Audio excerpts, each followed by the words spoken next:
అడవిలో ఒక నది ఉండేది. ఆ నదిలో ఒక హంస మరియు ఒక చేప నివసిస్తూ ఉండేవి. త్వరలోనే ఆ రెండు ప్రాణ స్నేహితులయ్యాయి. మిత్రమా, ఇప్పుడు నన్ను ఆ ఒడ్డుకు తీసుకెళ్ళు. అలా రెండు సంతోషంగా నివసిస్తూ ఉండేవి.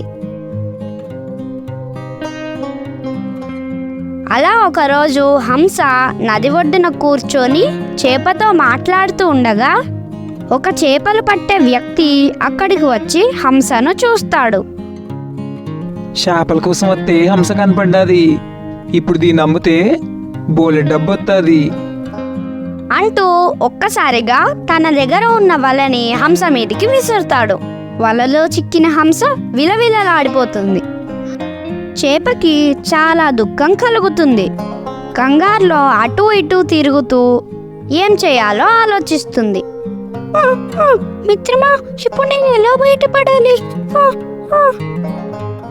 మిత్రమా, నువ్వేం భయపడకు, నా దగ్గర ఒక మంచి ఉపాయం ఉంది. నేను నిన్ను ఎలాగైనా రక్షించుకుంటాను అంటూ చేప హంసకి ధైర్యాన్ని ఇస్తుంది. ఓ హంస, ఇవాళ నాకు నీ వల్ల బోలెడు డబ్బు రాబోతోంది. ఆ మాటలు విన్న చేప వేటగాడితో ఇలా అంటుంది. మీరు ఇక్కడే ఉండండి, నేను మీకోసం ఒకటి తీసుకొస్తాను. దయచేసి ఎక్కడికి వెళ్ళకండి, నన్ను నమ్మండి అంటూ చేప అక్కడి నుంచి వేగంగా వెళ్ళిపోతుంది. వెంటనే చేప నదిలోకి వెళ్తుంది. నీటి అడుగున ఒక ముత్యాన్ని చూస్తుంది. ఈ ముత్యాన్ని తీసుకెళ్ళి నేను ఆ వ్యక్తికి ఇస్తాను, అప్పుడైనా నా స్నేహితురాల్ని విడిచిపెడతాడు అంటూ ఆ ముత్యాన్ని తన నోటితో పట్టుకొని తీసుకెళ్తుంది. నీ స్నేహితురాలు నీకోసం ఏటో తెత్తానన్నది. తను రావటం కాస్త ఆలస్యమైతే నిన్ను తీసుకెళ్ళటం మాత్రం ఖాయం. ఆ వ్యక్తితో చేప ఇలా అంటుంది. ఇదిగోండి, ఈ ముత్యాన్ని తీసుకోండి. ఇది చాలా అరుదైన ముత్యం. దీనిని అమ్మితే మీకు ఎంతో డబ్బు వస్తుంది. మీకు కావాల్సింది డబ్బే కదా. ఈ ముత్యాన్ని తీసుకొని నా స్నేహితురాల్ని విడిచిపెట్టండి అంటూ చేప చాలా ప్రాధాయపడుతుంది. ఇదే మంచి అవకాశం. ఈ ముత్యాన్ని అమ్మి చాలా డబ్బు సంపాదించుకోవచ్చు కుంటూ ఆ వ్యక్తి హంసను విడిచిపెడతాడు. వెంటనే హంస నీళ్ళలోకి వెళ్ళిపోతుంది. ఆ ముత్యాన్ని తీసుకొని వెళ్ళి అతను తన భార్యకి చూపిస్తాడు. రంగమ్మ, ఓ రంగమ్మ, చూడు నీకోసం ఏం తీసుకొచ్చానో. ఏమయ్యో, ఇది చాలా అరుదైన ముత్యం. ఇది నీకెక్కడ దొరికింది? దీని అమ్మితే ఎంత డబ్బు వస్తుందో తెలుసా నీకు?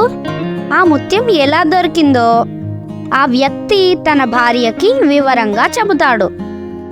అవునా, అయితే నువ్వు ఇప్పుడే ఒక పని చెయ్యయ్యా. ఆ చేప దగ్గరకు వెళ్ళి ఇట్లాంటి ముత్యాలు ఎన్నున్నాయో అన్నీ పట్టుకురా అంటూ రంగమ్మ మళ్ళీ తన భర్తను నది వద్దకు పంపిస్తుంది. ఆ వ్యక్తిని చూసిన చేప ఇలా అంటుంది.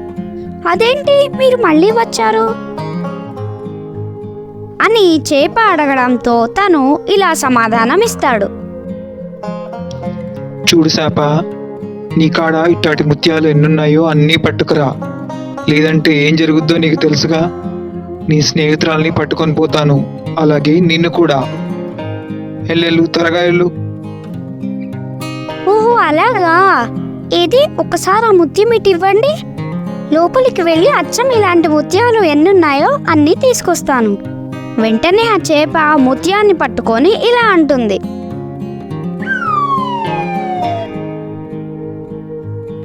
నీకు చాలా దురాశ.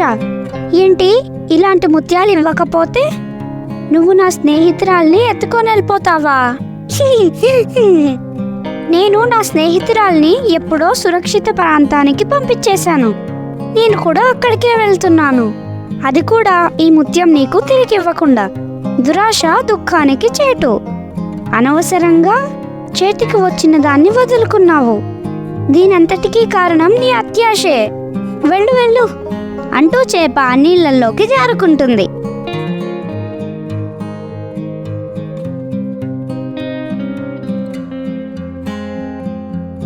చూసారా స్నేహితులారా, అత్యాశ వల్ల ఈ దంపతులు చేతికొచ్చింది కూడా పోగొట్టుకున్నారు.